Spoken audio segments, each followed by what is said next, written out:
This episode is brought to you by carmarshal.com. Now, if you're on the bus, if you're Ubering, lifting everywhere, go to carmarshal.com, hit the link, put in your zip code. You have over hundreds of thousands of cars to choose from. They'll help you find a car for an affordable price. Hit the link, y'all. That's how we keep these lights on, okay? What's up, guys? It's CJ and Sade with Comedy Hype News. Now, if you've been paying attention to the headlines lately, you would know Kevin Hart had a tough time last week. In case you haven't heard, he was involved in a serious car accident in California, which would result in him fracturing his spine in 3 different places and undergo immediate back surgery. Fortunately, sources close to Hart have confirmed that he is now slowly walking and on the road to recovery. Following the car accident, Kevin would then be under fire due to an appearance he had on HBO's The Shop, which aired earlier this week. Kevin would end up being criticized for his reaction to rapper Lil Nas X after being questioned about his sexuality and coming out publicly. Many felt Kevin was insensitive and dismissive to Lil Nas X as he explained his struggles with coming out and felt his statements were in the wrong. Many would take to social media expressing their outrage, including comedian Philip Henry, who tweeted, "Kevin Hart acting like he doesn't know why Lil Nas X would be scared to come out. It's like someone who stole the thing you lost and helping you look for it." Online user @thegalwithafro would go on to say, Kevin Hart asked him why, like he hasn't made homophobic jokes about what he'd do if his son was gay.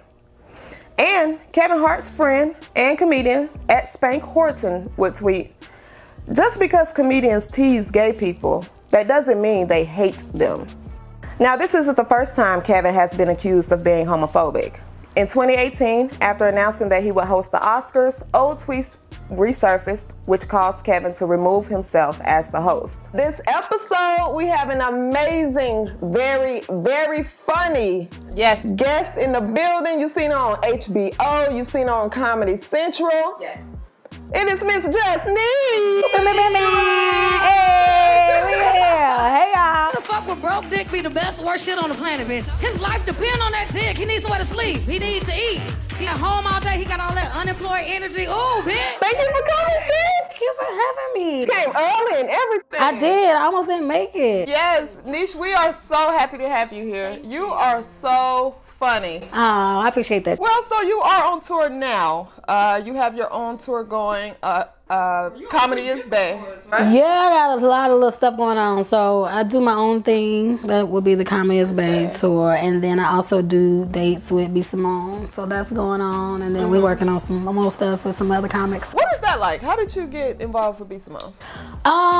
Well, when I did Uptown, I think a couple years ago, I was headlining at Uptown and I had her host. So that's how we met. I asked her to host for me while I was down here, and then when she started her tour, she's like, "Yo, you dope, you know, I want to be on tour with somebody who's funny, you know, not just like a internet comic." And then we started working together on her tour, so it's been good. I love it. She's super dope. So let me ask you a question. And when it comes to writing jokes, I know previously we've had someone like Ari Spears speak out and say that Kevin Hart has writers, which is why he shouldn't be as great as he is. Just to sum it up. How do you feel about that? Or he don't deserve the recognition he gets? No, I don't think nothing wrong with writers, especially when you pumping out motherfucking Netflix specials once a year. I mean, let's not. Everybody gonna need some writers at one point. Shit.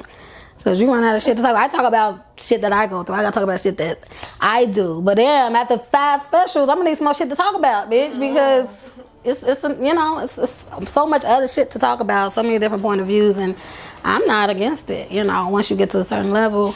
Because I think it should be getting better. Like, Kevin Hart shit, he talk about his family all the time. Like, okay, I'm ready for him to talk about some more shit too. So maybe the next special, well, he got a lot of shit to talk about. This next between motherfucking Nas X, the car accident, like it's a lot of shit that's going on. Yeah, so. Because he produced your special. He did 2, both of them. Heart of the City. That was the one where it was like 4 of us on the show, and then he gave me a 30-minute special. So big ups to Kevin Hart. As you know, Kevin Hart of course, produced your shows in the past, so you've interacted with him on multiple occasions. Yes. He has been in, under fire lately. Yeah, because he's Kevin Hart, and that's what all people want to do is just drag you down when you're on top. Okay, I get that. That's true. That's true. But so people are criticizing him for his reaction to Lil Nas X on the HBO show The Shot. And with all that early success, you felt it was important to make an announcement recently. He said he was gay, so what? Yeah, what's the point? So why did he feel that was necessary? It's not about who cares. That's actually my question. Why do you feel it was necessary to come out and say that? It's not that it's being forced. It's just knowing growing up, I'm grown up to hate this shit. I'm not supposed to ever like this. Hate what? Homosexuality, gay people. Come on now. Why are you gonna If you're really from the hood, you know. How do you feel about that? Well, I think people are just really overreacting. I don't think, and I think it comes off as he was downplaying him coming. But when I watched the clip, I didn't get that. I think he was saying, "So what? It's 2019. Be gay." That's not big news anymore. Is I think what he was saying, because shit, everybody gay.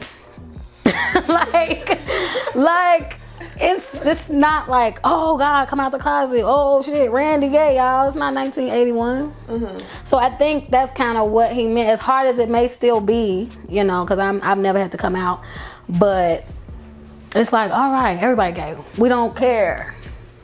Well, they do feel like it could have been taken as being insensitive, especially the things that go on with. So do you need to feel sorry for gay people? Well, not a matter of being feeling sorry, but they do look for a sense of, just some type of empathy, which they feel that's what was lacking in that clip. Bitch, I'm so sorry. I didn't feel that. I didn't get that out the clip. I just think they are being overly sensitive, and that's why they're getting on everybody's nerve. Everything is not about y'all. Damn, there's a lot more shit to worry about than your feelings. And that's for anybody, gay people, straight people. We go through shit too.